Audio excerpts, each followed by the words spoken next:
ऐकते स्वये श्री राम प्रभु ऐकते कुशलव रामायण गाते कुशलव रामायण गाते स्वये श्री राम प्रभु ऐकते स्वये श्री राम प्रभु ऐकते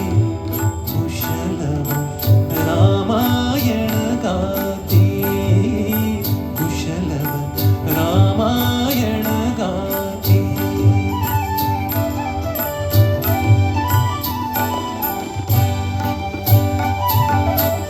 कुमार दोघे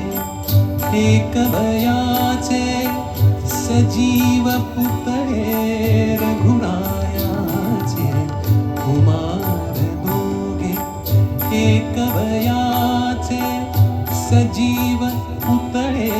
रघुरायाचे पुत्र सांगती चरित पित्याचे